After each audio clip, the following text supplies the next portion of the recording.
इस बज़्म को सजाने वाले, इस बज़्म की पर तहरीक देने वाले और मुहर्रिक हम डॉक्टर अजीज कादरी साहब की खिदमत में चलते हैं। मैं ऐलान कर दूं, हमारे शुअरा रास्ते में हैं, वो बस यहाँ पहुँचना चाहते हैं, वो पहुँचेंगे, हमारा मुशायरा शुरू होगा, हम अपने दिल की धड़कनों को उनके अशार में सुनेंगे। इससे पहले मैं डॉक्टर अजीज कादरी साहब से मुअद्दिबाना गुजारिश करता हूँ, डॉक्टर साहब इस वक्त दाइस पे तशरीफ लाए और इस मौके पर हम सबको एक मैसेज दे। डॉक्टर अजीज कादरी साहब, जोरदार तालियों के साथ डॉक्टर साहब का इस्तकबाल करें। मैं डॉक्टर साहब से गुजारिश करूंगा कि वो स्टेज पर तशरीफ आए, इस मौके पर हमको अपने ख्यालात से नवाजें।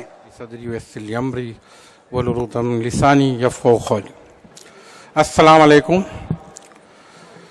आज मैं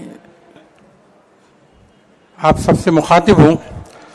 मुखातिब इसलिए हूँ, मैं हर दम किसी न किसी मजमे के साथ मुखातिब होता हूँ और मेरा उन्वान हर वक्त यह होता है मानसिक स्वास्थ्य, ज़हनी सेहत, मेंटल हेल्थ।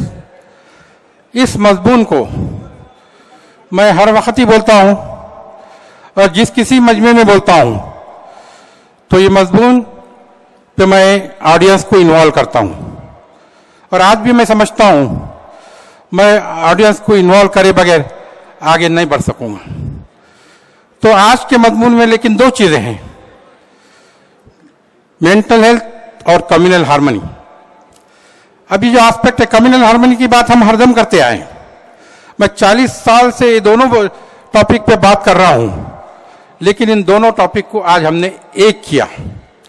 इसकी वजह भी है, अभी मैं मुख्तलिफ कॉलेजेस में बात करता हूं, मुख्तलिफ इदारों में बात करता हूं, मुख्तलिफ मरीजों से बात करता हूं, मुख्तलिफ लोगों से बात करता हूं, तो ये मेरे समझ में आया। मैं एक हफ्ता पहले यूनिवर्सिटी में बात कर रहा था, स्टूडेंट्स साइकोलॉजिकल प्रॉब्लम पे। हर डिपार्टमेंट के बच्चे थे वहां पर, हर मजहब के बच्चे थे, हर कौम के बच्चे थे। मैंने उनमें एक किस्म की मायूसी देखी, उदासी देखी, और वो कहने लगे कि मैं अक्सर ये सवाल करता हूँ, ये सवाल पे मुझे समझना है कितने उदास है, तो आज ये ऑडियंस से भी मैं सवाल करूंगा।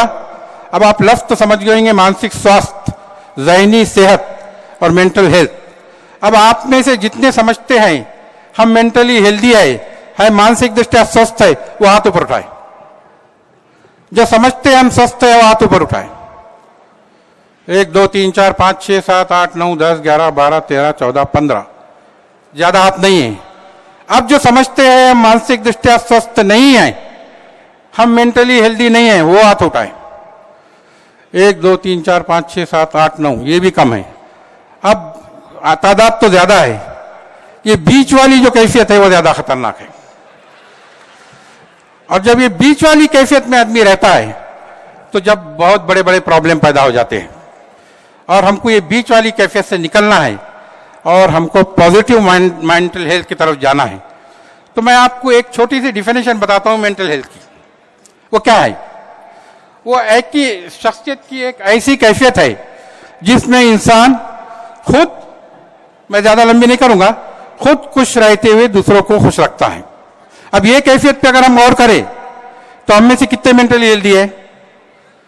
जो हाथ पहले ऊपर आए थे वो भी नहीं। क्यों? ये बहुत मुश्किल कैफियत है। और मैं इस चीज को हर तनाजुर में देखता हूं, स्टूडेंट हो, इंडिविजुअल हो, फैमिली हो, या और कम्युनिटी हो, स्टेट हो, मुल्क हो और पूरी दुनिया हो। इस तनाजुर में जब देखा जाता है तो पहले मैं बात करता हूं इंडिविजुअल मेंटल हेल्थ की, शख्सी मेंटल हेल्थ की।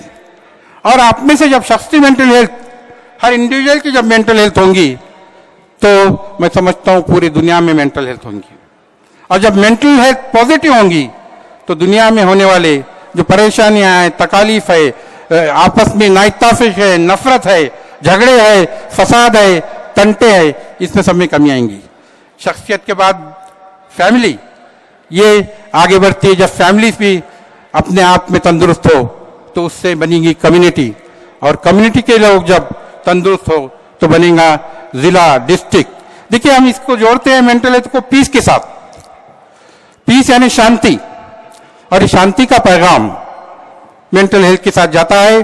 और हर मजहब के साथ जाता है। मैंने तकरीबन बड़े बड़े मजहब की सभी की स्टडी की है और मैं इस नतीजे पर पहुंचा है कि हर मजहब मैं ये बार बार कह रहा हूं, हर मजहब शांति की दावत देता है, शांति के लिए कोशिश करता है और शांति समाज में कायम करना ये हर मजहब का एक अहम फर्ज है। और अगर हम उससे दूर जा रहे हैं तो हम हमारे मजहब पर नहीं हैं, ये मैं समझता हूं हर मजहब के समुदाय के लोगों को समझना बहुत जरूरी है। और आज ये इस बात की जरूरत ज्यादा महसूस हो रही है। मैं कई मरीज देखता हूं, लोगों से भी गुफ्तगू करता हूं, तो लोगों में भी आज एक डर का माहौल बैठ गया है।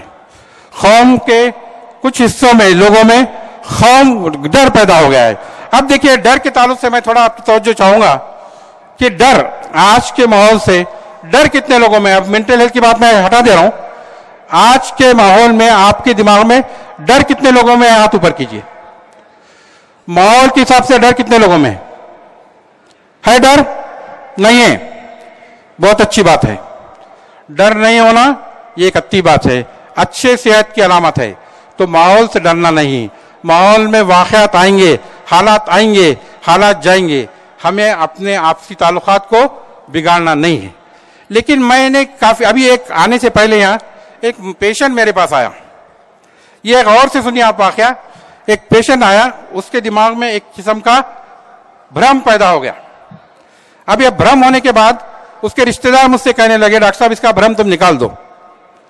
मैंने कहा यह भ्रम इतना आसानी से जाने वाला नहीं है। भ्रम एक ऐसी चीज है, उसको आप आसानी से नहीं निकाला जा सकता।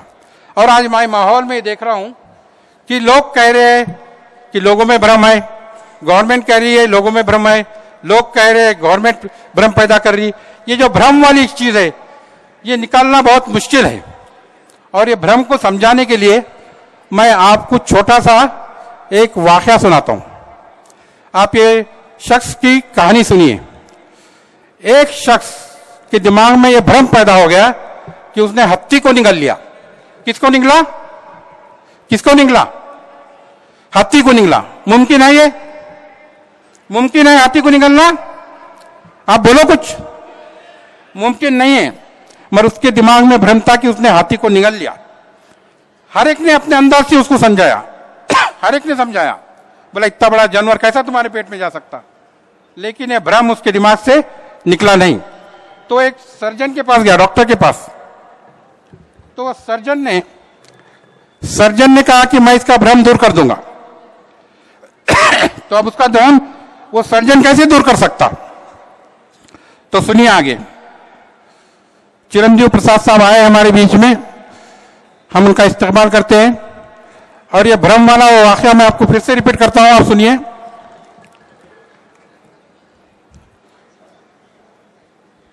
चिरंजीव प्रसाद सर, आपके लिए भ्रम वाला वाकया मैं इसलिए सुना रहा हूं कि ये आप जरा गौर से सुनिए। ये भ्रम लोगों में कैसा पैदा हो जाता है और वो निकालना कितना मुश्किल है। तो ये भ्रम बैठ गया कि मैंने हत्ती निगल लिया। अब हर एक ने समझाया उसके हर तरीके से, मगर वो नहीं निकला। तो आखिर में एक सर्जन ने तय किया कि मैं इसका भ्रम निकाल दूंगा। और सर्जन ने कहा कि मैं इसका ऑपरेशन करूंगा और इसके पेट में से हत्ती निकाल डालूंगा। उसने ऑपरेशन तय किया। दूसरे दिन सुबह में उसको बुलाया, उसने ऑपरेशन किया। ऑपरेशन करने के बाद उससे कहा तुम्हारे पेट का हमने हत्ती निकाल दिया। उसने कहा वाह वाह क्या बड़ी बात, बहुत अच्छा हो गया, कहाँ है बताओ मुझे। तो डॉक्टर थोड़ा होशियार था, तो उसने एक प्लास्टिक का हत्ती लाके रखा। उसने बताया देखो ये हत्ती मैंने निकाला। वाह वाह डॉक्टर साहब बहुत अच्छा, ये हत्ती काला है, मैं निकला तो हत्ती सफेद था। अब वो सफेद हत्ती कहां से लाता? तो भ्रम ऐसा है। तो आज भी जो भ्रम है, तो मैंने उसको कहा कि देखो भ्रम जिस वजह से शुरू हुआ, जहां से शुरू हुआ वहां पे हमको करेक्शन करना पड़ेगा, तो ये भ्रम जा सकता है, नहीं तो नहीं। तो आज के हालात में भी मैं यही कहूंगा कि जो भी भ्रम समाज में है, जहां से शुरू हुआ है, जिस वजह से शुरू हुआ है, अगर उस वजह को और उस जगह से वो करेक्ट होता, तो मैं समझता हूं इस समाज का भी भ्रम दूर होगा और सभी का भ्रम दूर होगा और हमारे मुल्क में शांति और ज्यादा फैलेंगी। और हम फिर एक बार ये बात कहने से पहले, मैं बात खत्म करने से पहले, जब मानसिक स्वास्थ्य की बात करता हूं तो मैं कुछ और बातें बता देता हूं। तो एक वाकया, एक अकबर बिरबल की छोटी सी कहानी सुना के मैं मेरी बात बंद करूंगा। अकबर बहुत बड़ा बादशाह था, उसकी सल्तनत थी, उसका ने इतने नौकर चाकर थे, प्रॉपर्टी थी, उसको बहुत घमंड था अपने बादशाह पर। तो बिरबल उनका वजीर था, तो बिरबल ने सोचा कि मैं इनका घमंड कम कर दूंगा। तो एक दिन उन्हें सुबह में उसके गार्डन में जाके सो गया साधु के भेष में। अकबर बादशाह आए, देखिए उन्होंने गुस्से में आ गए, अरे ये मेरे गार्डन में, मेरे बाग में कौन सोया है? वो गार्ड्स को बुलाया, इनको बुलाया, सबको डांटना शुरू करे। वो साधु उठ के आया, बोले मैं हूं साहब। तो बोले तुम मेरे गार्डन में कैसा है? तो बोले किसका? अच्छा है, आपका गार्डन है। तो उन्होंने कहा हाँ ये मेरा गार्डन है, तो मैं बादशाह हूं। तो ठीक, अभी आपका है। आपसे पहले किसका था? मेरे बाप का। उससे पहले उनके बाप का। उससे पहले उनके बाप का। अच्छा आपके बाद मेरे बेटे का होगा, उसके बाद उसके बेटे का, उसके बाद उसके बेटे का, फिर आपका क्या है? तो हम सब मुसाफिर है, और ये बात समझनी चाहिए, हम मुसाफिर है। मुसाफिर में एक दूसरे को अच्छे के साथ रहे हम इस दुनिया में, ना झगड़ते, ना फसाद करते, ना दंगे करते, हंसी खुशी से जियो। एक स्टूडेंट में परसों बात करते करते एक, अब वो शेर तो मुझे आती नहीं, मैं शायरों के महफिल में बैठ के कुछ शेर सुनूंगा, मगर एक छोटा सा शेर कह दिया, जियो खुशी से जियो, मगर जियो के मोबाइल के साथ मत जियो।